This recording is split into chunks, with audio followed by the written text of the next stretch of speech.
Hello everyone and welcome back to my channel. कैसे हो आप सभी लोग? आई होप कि आप सब बहुत अच्छे होंगे। आज फिर से लेके आ चुकी हूँ कुछ यूजफुल टिप्स जिसको फॉलो करके आपका डेली लाइफ का काम बहुत हद तक आसान होने वाला है। तो चलिए ज़्यादा बातें ना करते हुए आज का वीडियो शुरू करते हैं। आज का मेरा पहला टिप है स्क्रबर को लेकर के। कई बार ऐसा होता है ना कि स्क्रबर खराब हो चुका था और उसको हम फेंक दिए हैं। अब मार्केट से हम न्यू स्क्रबर मंगाना भी भूल गए हैं। तो कई बार ऐसा होता है क्योंकि देखिए 100 काम होता है हमारे पास करने के लिए, तो हम भूल ही जाते हैं।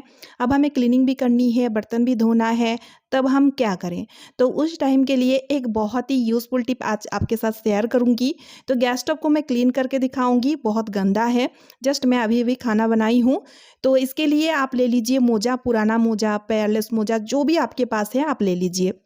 अब हम क्या करेंगे, विम लिक्विड को इस मोजे में हम डालेंगे। जो भी डिश वॉश आप यूज़ करते हैं उसको आप डाल सकते हैं। आप चाहे तो छोटा वाला जो टिक्की आती है ना साबुन का, वो भी आप डाल सकते हैं। थोड़ा सा पानी डाल देंगे ताकि ये अच्छे से गीला हो जाए। अब हम स्क्रबर का काम इस मोजे से करेंगे। तो मोजे से भी ना बहुत अच्छे से आप रब करके क्लीनिंग कर सकते हैं, ठीक है ना? तो अगर आपके पास स्क्रबर है तो मैं आपको सजेस्ट करूँगी एक बार आप इस तरह से ट्राई करके देख ही सकते हैं। आप चाहें तो इस तरह से मोजा को पहन भी सकते हैं। पहन के अगर इस तरह से क्लीनिंग करेंगे ना तो और आसानी रहेगा। आराम से आप बहुत ही बढ़िया तरीके से क्लीनिंग कर पाएँगे।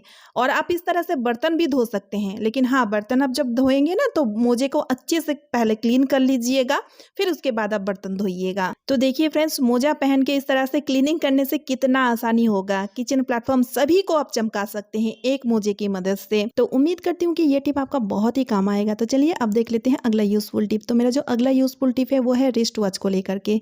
कई बार ऐसा होता है ना, गलती से हो या तो फिर धोखे से, जब हम वॉच को हम हाथों में पहने हुए रहते हैं तो जब हम हाथ धोते हैं ना तो पानी वॉच के अंदर चला जाता है, जिस वजह से वॉच चलना बंद हो जाता है। और इसलिए हम इसको रिपेयर करने के लिए मार्केट में ले जाते हैं, जिससे कि पैसा का भी खर्चा होता है। तो ऐसा सिचुएशन आपके साथ भी हो तो आपको क्या करना है, एक प्लेट में या तो फिर एक कंटेनर में आप चावल ले लीजिए और फिर उसके बाद घड़ी को इस तरह से चावल से कवर कर दीजिए, यानी कि दबा दीजिए।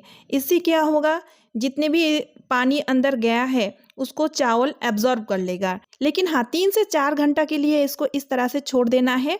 फिर आप देखेंगे आपका जो वॉच है वो पहले की तरह ठीक हो जाएगा, यानी कि चलना स्टार्ट हो जाएगा। क्योंकि चावल जो है वो मॉइस्चर या पानी को एब्जॉर्ब करने में बहुत ही कारगर होता है। तो चलिए अब देख लेते हैं अगला यूजफुल टिप। तो इस टिप के लिए हमने लिए हैं तवा। तवा बहुत गर्म है क्योंकि जस्ट अभी अभी हमने रोटियां बनाए हैं, ठीक है? अब हम तवे को उल्टा कर लेंगे। तवे को उल्टा हमने किस लिए किए हैं, चलिए मैं आपको बताती हूँ। कई बार ऐसा होता है ना कि हम मार्केट से कंघी खरीद के लेके आए हैं। कुछ कुछ कंघी ऐसा होता है कि उसका दांत बहुत ही नुकीला होता है। अब नुकीला होने की वजह से जब हम इसमें कंघी करते हैं तो बहुत चुभता है, ठीक है? तो देखिए, खरीद के लेके आए तो इसको हम फेंक भी नहीं सकते हैं। तो एक जुगाड़ में लगाई हूँ। तो आपको क्या करना है, उल्टा किया हुआ ये गरम तवे में इस तरह से कंघी को थोड़ा सा दबाते हुए चला लेना है। इससे आप देखेंगे इसका जितने भी नुकीलापन है वो दब जाएगा।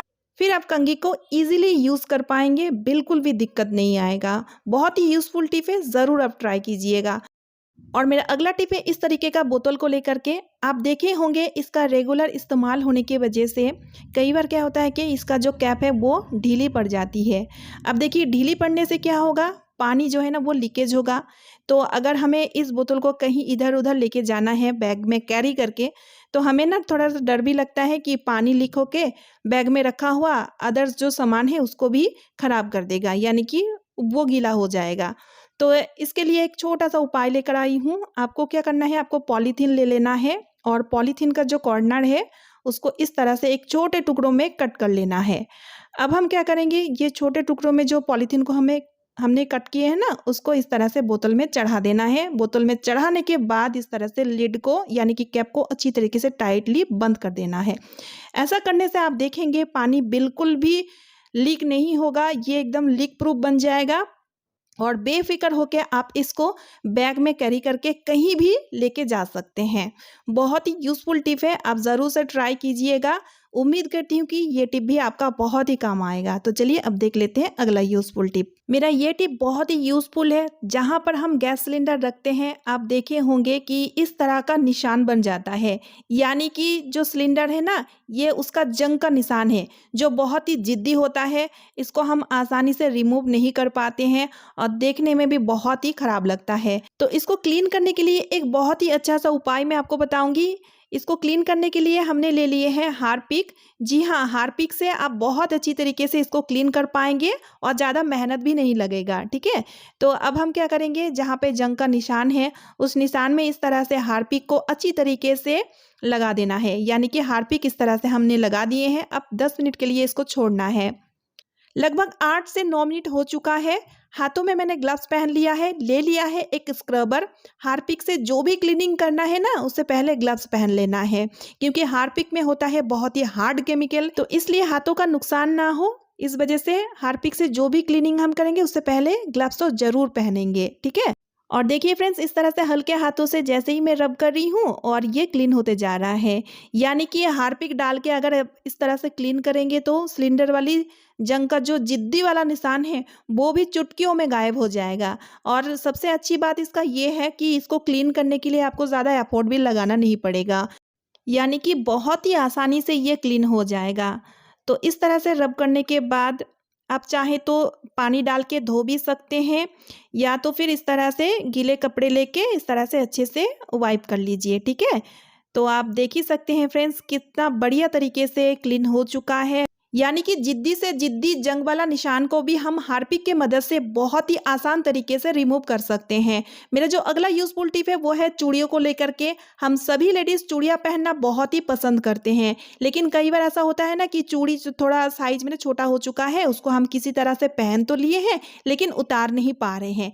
कई बार ऐसा भी होता है कि हाथ जो है वो बहुत हार्ड हो चुका है, यानी टाइट हो चुका है ठंडी की वजह से, तो इस वजह से भी हाथों से जो है ना चूड़ी नहीं उतार रहा है। तो इसके लिए एक छोटा-सा उपाय मैं आपके साथ ज़रूर शेयर करना चाहूँगी। इसके लिए आप मोजा ले लीजिए, सॉफ्ट वाली मोजा, यानी कि गर्मी में जो हम मोजा पहनते हैं ना, तो वो सॉफ्ट वाला मोजा आपको ले लेना है।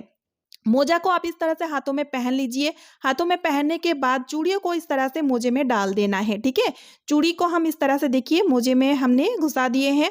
अब हम क्या करेंगे, हम मोजे को इस तरह से उतारेंगे। जैसे हम पैरों से मोजा को उतारते हैं ना, इसी तरह से धीरे-धीरे करके मोजा को उतार लेना है। तो इस तरह से जब हम मोजे को उतारेंगे तो आप देखेंगे चूड़ी भी साथ ही साथ मोजे के साथ उतर के आ जाएगा। इससे आपको बिल्कुल भी दिक्कत नहीं होगी, ना हाथ कटेगी, कुछ भी नहीं होगा, ठीक है? और क्रीम वगैरह लगाने की भी ज़रूरत नहीं पड़ेगी। बहुत ही यूज़फुल टिप है, ज़रूर से ट्राई कीजिएगा। उम्मीद करती हूँ कि सभी लेडीज़ को ये टिप भी बहुत पसंद आया है। तो फ्रेंड्स, आज का वीडियो मैं यहीं पे एंड कर रही हूँ। आई होप आप सभी को आज का वीडियो यूज़फुल लगा है। वीडियो यूज़फुल लगने पे वीडियो को लाइक कर दीजिएगा, ज़्यादा से ज़्यादा वीडियो को शेयर कर दीजिएगा, और अगर आप मेरे चैनल पे पहली बार यानी कि न्यू है तो चैनल को सब्सक्राइब ज़रूर कर लीजिएगा। तो चलिए फ्रेंड्स, मिलती हूँ नेक्स्ट वीडियो में। Bye friends and thanks for watching.